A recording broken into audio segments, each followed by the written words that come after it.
Bismillahirrahmanirrahim. Assalamualaikum warahmatullahi wabarakatuh. Saya Azhara Rani, Stambuk 2018 10499. Adapun maksud dari pembuatan video ini untuk memenuhi nilai akhir dari manajemen perkreditan kelas C. Adapun materi yang saya akan bahas yaitu strategi yang dilakukan oleh perbankan dalam mengelola kredit di masa krisis. Beberapa sektor usaha terdampak oleh wabah COVID-19, termasuk di dalamnya adalah sektor perbankan. Oleh karena itu, agar sektor perbankan dapat tetap bertahan di tengah pandemi seperti ini, maka perbankan harus melakukan mitigasi risiko secara cermat serta menggunakan strategi yang kreatif dalam menghadapi kondisi yang serba tidak menentu saat ini.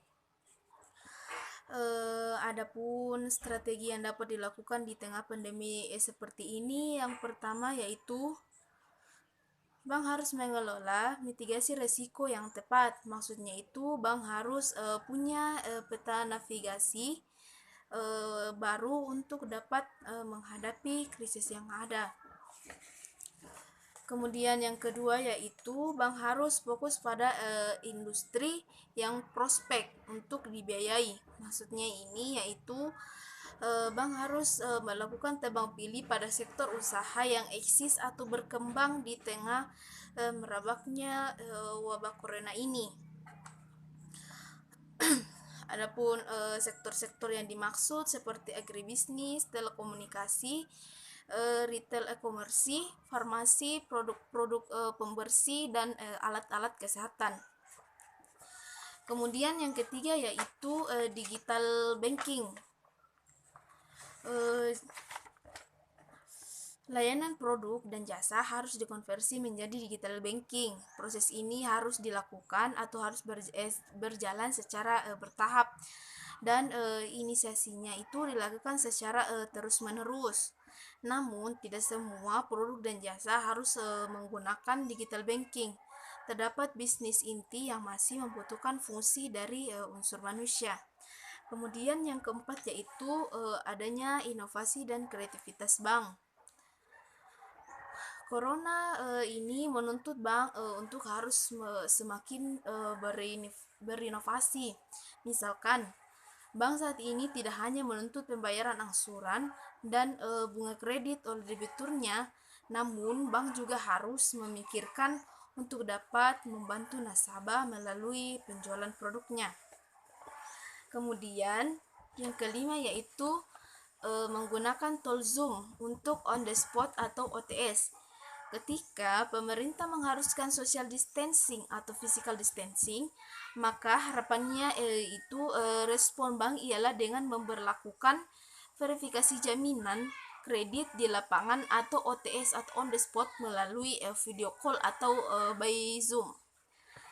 Kemudian yang keenam yaitu pendampingan dan konsultasi bisnis. Nasabah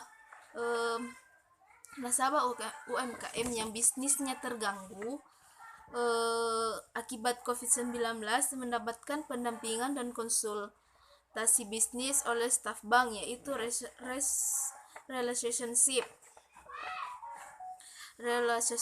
manager yang tersebar di seluruh Indonesia. Peran relationship ini akan melakukan pendampingan sekaligus sebagai konsultan apabila pinjaman nasabah dilakukan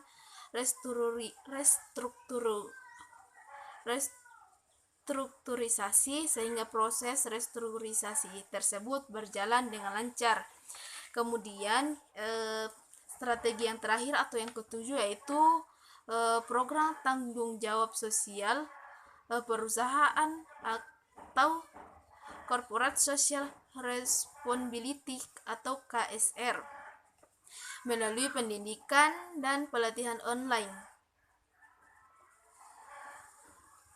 Bagi para pelaku UMKM, bank dapat menyelenggarakan program pendidikan dan pelatihan online, bank virtual training and education yang dilakukan melalui aplikasi UMKM Go Online.